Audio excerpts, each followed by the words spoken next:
Hello everyone. नमस्कार, आपका स्वागत है एक बार फिर से Delhi GK by PK sir channel पर। तो हम डिस्कस कर रहे थे दिल्ली जीके के बारे में।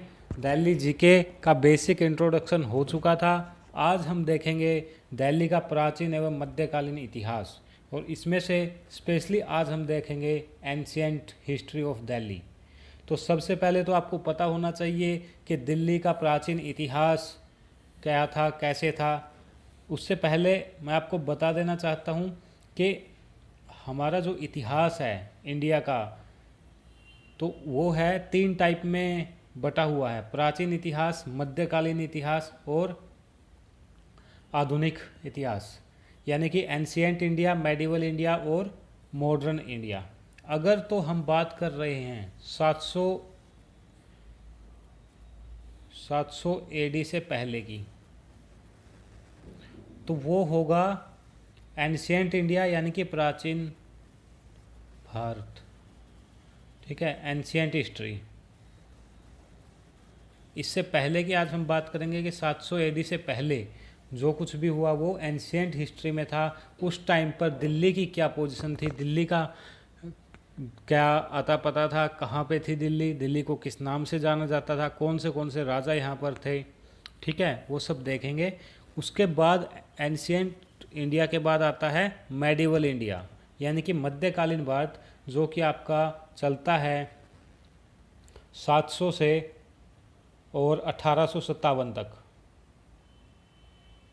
1857 की क्रांति हुई थी, वहाँ तक ये माना जाता है कि 1857 एडी तक जो भी इंसिडेंट हुए बीच में, मेडिवल इंडिया में जो भी इंसिडेंट हुए, दिल्ली सल्तनत आई, मुगल्स आए, ठीक है, और फिर अंग्रेज़ आए, ये सब 1857 तक हम देखते हैं मेडिवल इंडिया यानी मध्यकालीन भारत। तो वहाँ पर भी देखेंगे दिल्ली की क्या पोजीशन थी।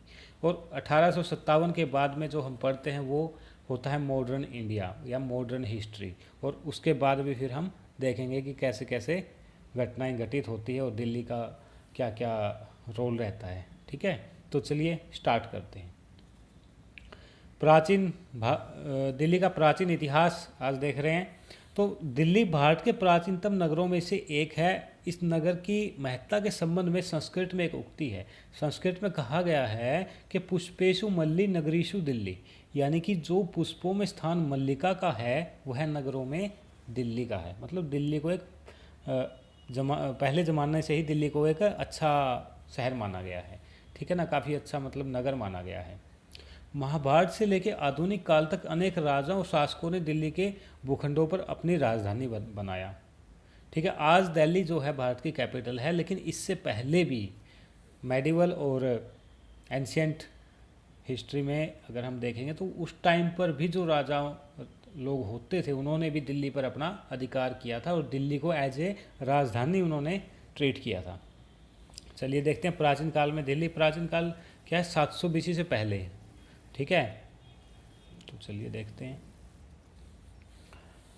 इसमें इम्पोर्टेंट है, सबसे पहले महाभारत में इसकी चर्चा हुई। ठीक है, महाभारत को हम 2500 बीसी मानते हैं, है ना, 2000 से 2500 बीसी, यानी बिफोर कैरिस्ट इरा। ठीक है, ईसा पूर्व। तो वहाँ पर भी महाभारत का जिक्र आता है, और किस नाम से आता है, इंद्रप्रस्थ। तो यहाँ से डायरेक्ट आपसे कोई पूछ सकता है कि अकॉर्डिंग टू महाभारत दिल्ली का नाम क्या था, कि दिल्ली का प्राचीन नाम क्या था महाभारत के हिसाब से। तो इंद्रप्रस्थ के रूप में दिल्ली को माना गया है। ठीक है, इसकी पुष्टि कैसे हुई, 1995 में 1955 में जो पुराना किला है दिल्ली में, ठीक है, दिल्ली के जो भी पुराना किला, नया किला या बाकी जो भी मोनूमेंट्स हैं उन पे एक अलग वीडियो आएगी। ठीक है, उसमें डिटेल से देखेंगे। लेकिन अभी के लिए इतना याद रखो कि वहाँ पर जो साउथ ईस्ट पार्ट है उसमें पुरातत्विक खुदाई हुई थी। वहाँ से पता लगा कि दिल्ली को इंद्रप्रस्थ कहते थे महाभारत के टाइम पे। ठीक है, ये कहाँ पर हुई थी पुरातत्विक खुदाई, ये हुई थी पुराने किले में। ठीक है, कब, 1955 में। ठीक है, यहाँ से हमें महाभारत के साक्ष्य मिले हैं कि महाभारत में दिल्ली को इंद्रप्रस्थ कहा गया है। कैसे हुआ, वहाँ पर कुछ मिट्टी के टुकड़े मिले थे। ठीक है, जो कि महाभारत की जो आर्कियोलॉजिकल साइट्स थी और आर्कियोलॉजिकल थिंग्स थी, वहाँ से जो मेल खाते थे। ठीक है, तो यहाँ से हमें पता लगा 1955 के एक्सपेरिमेंट से, पुराने किले से, कि दिल्ली को इंद्रप्रस्थ कहा जाता था महाभारत के टाइम पे। उसके बाद इसको पृथ्वी का द्वितीय स्वर्ग कहा गया है। क्या क्या कहा गया है? सेकंड स्वर्ग, यानी कि पृथ्वी का दूसरा स्वर्ग। ठीक है, ये पुरातत्वविद कनिंघम, ठीक है, ये हैं जो आर्कियोलॉजिस्ट कनिंघम है, इन्होंने इस काल को 15वीं शताब्दी ईसा पूर्व, ठीक है, यानी कि महाभारत इन्होंने जो अज्यूम की है वो ये माना है कि बिफोर क्राइस्ट 15वीं शताब्दी के आसपास की ये चीज़ें हैं जो भी पुराने किले में मिली है, जिससे पता लगा है कि दिल्ली को इंद्रप्रस्थ कहते थे। इसके अलावा और किस नाम से इंद्रप्रस्थ को जाना जाता था? इंद्रप्रस्थ को योगिनीपुर, खंडप्रस्थ, हरिप्रस्थ, शकरप्रस्थ, दिल्ली का या दाईदाला, इन सब के नाम से भी जाना जाता था। ठीक है, क्वेश्चन पूछ सकता है किस किस नाम से जाना जाता था। तो इंद्रप्रस्थ तो था ही दिल्ली का पुराना नाम, इंद्रप्रस्थ को भी कहीं पर योगिनीपुरम, कहीं पर दिल्ली का, कहीं खंडप्रस्थ, कहीं हरिप्रस्थ, कहीं शकरप्रस्थ, कहीं पर दाईदाला नाम से जाना गया है। ठीक है, उसके बाद देखते हैं, उसके बाद है इंद्रप्रस्थ 5 प्रस्थों में से एक था, यानी कि जैसे इंद्रप्रस्थ बोल रहे हैं तो ये इस तरह से 5 होते थे और बाकी 4 कौन से थे? एक तो हो गया इंद्रप्रस्थ, इसके अलावा पानीपत, सोनीपत, बागपत और तिलपत। तो इनको टोटल मिलाकर 5 पत या 5 प्रस्थ हो जाते हैं और इन्हीं पर बताया जाता है कि महाभारत का जो है युद्ध हुआ था। ठीक है, महाभारत का युद्ध यहीं पर हुआ था।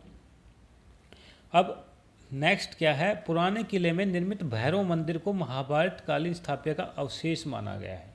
ठीक है, यानी कि पुराने किले में एक भैरव मंदिर है। ठीक है, क्वेश्चन आ सकता है भैरव मंदिर कहाँ पर है?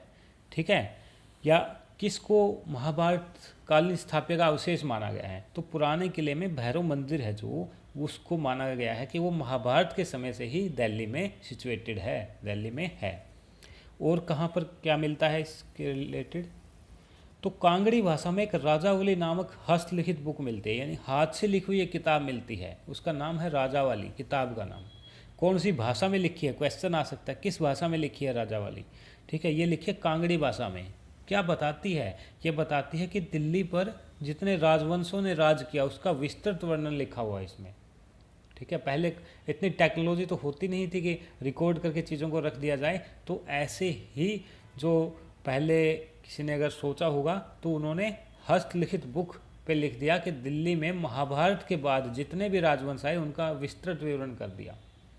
ठीक है, तो महाभारत काल के बाद के राजवंशों का विवरण हुआ है राजावाली पुस्तक में। पुस्तक का नाम क्या है? राजावाली, भाषा है कांगड़ी। कौन सी भाषा है? कांगड़ी। ठीक है, उसके बाद एक और साक्ष्य मिलता है। ठीक है, अगला साक्ष्य किस चीज़ का मिलता है? वो मौर्य काल का मिलता है। ये मौर्य काल ये सब 300 BC के आसपास होते थे। ठीक है, ये सब एंशिएंट इंडिया में के पार्ट हैं। तो 1966 में उत्खनन हुआ, यानी कि यहाँ पर पुरातात्विक खुदाई हुई। ठीक है, तो उसमें कहाँ पे हुई? श्रीनिवासपुरी, दिल्ली। ठीक है, दिल्ली में श्रीनिवासपुरी एक जगह है, वहाँ पर जब खोद के उन्होंने देखा तो वहाँ पर मौर्य काल का एक शिलालेख प्राप्त हुआ और वहाँ भी पता लगा कि इस टाइम पर भी यहाँ पर दिल्ली जैसा कुछ होता था। ठीक है, तो क्वेश्चन डायरेक्ट आ सकता है कि 1966 में जो मौर्य काल का शिलालेख है वो कहाँ पे प्राप्त हुआ है? तो वो हमारा श्रीनिवासपुरी में प्राप्त हुआ है। ठीक है, इसके बाद दिल्ली में चंद्रगुप्त द्वितीय द्वारा लौह स्तंभ जिस प्राप्त है, यानी कि दिल्ली में जो चंद्रगुप्त द्वितीय ने बनवाया था लौह स्तंभ, ठीक है, उसमें उसको विक्रमादित्य की उपाधि दी गई है। किसकी उपाधि दी गई है? विक्रमादित्य। चंद्रगुप्त को विक्रमादित्य कहा गया है लौह स्तंभ में। यह बात हमें पता लगती है दिल्ली के लौह स्तंभ से। ठीक है, क्या बोला गया? विक्रमादित्य। क्वेश्चन आ सकता है चंद्रगुप्त द्वितीय को क्या कहा गया है, या विक्रमादित्य किसको कहा गया है? ये चंद्रगुप्त द्वितीय को। ठीक है, कहाँ से इसकी जानकारी मिलती है? लौह स्तंभ से। ठीक है, अब बात करते हैं दिल्ली का नाम दिल्ली ही क्यों पड़ा। राजस्थान क्यों नहीं पड़ा, दिल्ली को दिल्ली ही क्यों बोला? तो इसमें स्टोरी जो प्रचलित है, जो कहा गया है, तो उसमें यह कहा गया है, यह पता लगता है कि मयूर वंश के राजा होते थे दिल्लू। ठीक है, ये राजा का नाम था दिल्लू। किसका? मयूर वंश का। कौन से वंश का था ये? मयूर वंश का। क्वेश्चन पूछ सकता है कौन से वंश का राजा था दिल्लू, तो ये मयूर वंश का राजा था। इसने क्या किया? इसने क्या किया था? ये कन्नौज का राजा होता था। ठीक है, कन्नौज का राजा होता था, दिल्ली का अंतिम शासक था। शासक मतलब जो राज करे। ठीक है, जो यहाँ पर जो राजा हो या जो यहाँ पर शासक हो। ठीक है, तो दिल्ली का अंतिम शासक था दिल्लू। वह कहाँ का राजा था? कन्नौज का। फिर दिल्ली का कैसे बन गया? उसने दिल्ली पर आक्रमण करके विजय प्राप्त की थी, यानी दिल्ली पे अटैक किया था, दिल्ली को जीता था और वहाँ से ये दिल्ली का शासक बना। ठीक है, तो उसने खुद दिल्ली पे राज किया? नहीं, उसने दिल्ली पे खुद राज नहीं किया। दिल्ली का शासन चलाने के लिए एक राज्यपाल नियुक्त किया गया और उस राज्यपाल का नाम था स्वरूप दत्त। तो उसको थोड़ी पता था ये दिल्ली है, तो वो आया कन्नौज से। उसने देखा कि एक एरिया है यहाँ पे नॉर्थ इंडिया की साइड में, हरियाणा यूपी के आसपास इधर, तो वहाँ पे उसने अटैक किया और यहाँ पे वो किसको छोड़ गया? स्वरूप दत्त को। बोला कि आपको यहाँ पे राज करना है। ठीक है, वो बोले जी क्या नाम है इसका, क्या कौन सी जगह है? बोला जी पता नहीं, आपको जो अच्छा लगे रख लेना। तो फिर स्वरूप दत्त ने क्या किया? स्वरूप दत्त यहाँ का राज्यपाल था, उसने अपने राजा दिल्लू के नाम पे इसका नाम ही रख लिया दिल्ली या फिर दिल्ली का। ठीक है, स्वरूप दत्त ने इंद्रप्रस्थ के खंडहरों पर एक नया नगर बसाया और अपने राजा पर इसके नाम पर इसका नाम दिल्लू रखा गया। ठीक है, दिल्लू क्यों रखा गया? क्योंकि वो राजा का नाम था। राजा कहाँ का था? बताइए। कन्नौज का राजा था। ठीक है, तो वो उसने दिल्ली पर आक्रमण किया और स्वरूप दत्त को यहाँ पर छोड़ जाता है राज्यपाल बना के। स्वरूप दत्त यहाँ पे एक नया नगर बसाता है और उसको नाम देता है दिल्लू। दिल्लू नाम क्यों देता है? क्योंकि उसके राजा का नाम था। ठीक है, अब बात करते हैं 736 ईस्वी में। ठीक है, 736 ईस्वी में फर्स्ट टाइम दिल्ली को बढ़िया से बसाया गया था। ठीक है, किसने बसाया? ये तोमर राजपूतों ने बसाया। क्वेश्चन आता है कि विधिवत रूप से दिल्ली को पहली बार कब बसाया गया? ठीक है, यानी कि प्रॉपर यहाँ बताया गया कि ये एक सेक्रेटरीट होगा, यहाँ पर रोड होगी, यहाँ पर मार्केट होगा। ठीक है, यहाँ पर बाकी चीज़ें होंगी, मार्केट वगैरह होंगी। ठीक है, तो एक विधिवत रूप से जैसे एक शहर को बसाते हैं, ये सबसे पहले तोमर राजपूतों ने बसाया 736 ईस्वी में, 736। ठीक है, ईयर याद रखना है। 736 में दिल्लू चला गया था, दिल्लू भी और वो स्वरूप दत्त भी। ठीक है, वो नाम रख के चले गए थे। ठीक है, लेकिन 736 में जब तोमर राजपूत यहाँ पे आए तो इन्होंने सबसे पहले मतलब दिल्ली को विधिवत रूप से बसाया। ठीक है, वो इसका पता कहाँ से लगता है? 7वीं शताब्दी में संकलित तारीख ए फरिश्ता। ठीक है, तारीख ए फरिश्ता कोई बुक है, उसमें पता लगता है कि कोई राजा दिल्लू होते थे और दिल्ली का नाम की जगह होती थी, या दिल्ली का, जो कि तोमर राजपूतों ने दिल्ली मतलब बसाई थी। ठीक है, आई होप इतना आपको क्लियर होगा। इसके अलावा और क्या मिलता है? टोलमी के भूगोल में दिल्ली के क्षेत्र का उल्लेख दाईदाला के नाम से किया गया है। ठीक है, अंत में इसका नाम दिल्ली पड़ गया। अब यहाँ से हमें दो चीज़ मिली है, एक तो क्या तारीख फरिश्ता और दूसरी टोलमी के भूगोल, है ना। टोलमी ने कोई ज्योग्राफी लिखी, ठीक है, उसमें दिल्ली का एरिया का नाम दे दिया दाईदला और बाद में इसको दिल्ली कहा गया। दूसरा हमें मिला था तारीख फरिश्ता, जिसमें दिल्ली का और दिल्लू के बारे में पता मिलता है। अगर आपसे पूछा जाए, ठीक है, कि ऐसे दो ग्रंथ बताइए, दो ऐतिहासिक स्रोत बताइए जिसमें दिल्ली का या दिल्ली का वर्णन मिलता है, तो एक हो गया टोलमी के भूगोल और दूसरा हो गया तारीख फरिश्ता। ठीक है, चलते हैं आगे। तोमर शासक व दिल्ली। ठीक है, तोमर शासक और दिल्ली। तोमर वंश के राजपूतों ने 1000 ईस्वी में दिल्ली के दक्षिणी भाग में अरावली पर अपना मुख्यालय स्थापित किया। ठीक है, अब अरावली कहाँ है? ये दक्षिण साइड में है दिल्ली की। ठीक है। अगर ये दिल्ली है तो यहाँ पे जो साधरण साइड में है यहाँ पे अरावली की पहाड़ियाँ हैं। तो यहाँ पर तोमर वंश के राजपूतों ने अपना मुख्यालय स्थापित किया। कब? 1000 ईस्वी में। ठीक है। 736 ईस्वी में क्या हुआ था? दिल्ली को विधिवत रूप से बसाया गया था और 1000 ईस्वी में इन्होंने अपना मुख्यालय स्थापित किया। 1052 ईस्वी में क्या होता है? 1052 में तोमर शासक यानी तोमर वंश का शासक था अनंगपाल II, उसने दिल्ली को फिर से बसाया। उसने कहा नहीं यार सही से नहीं बसी है, ठीक है, इसको थोड़ा सा और चेंज करते हैं।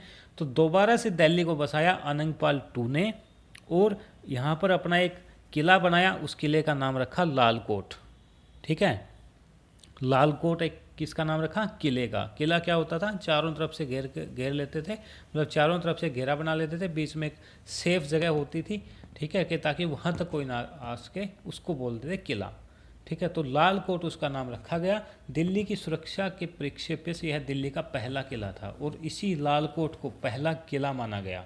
ठीक है। किसने बनाया था ये बनाया था अनंगपाल II ने। अनंगपाल II कौन था? ये तोमर वंश का शासक था। ठीक है। कब? 1052 में। 1052 में दिल्ली को इसने दोबारा बसाया।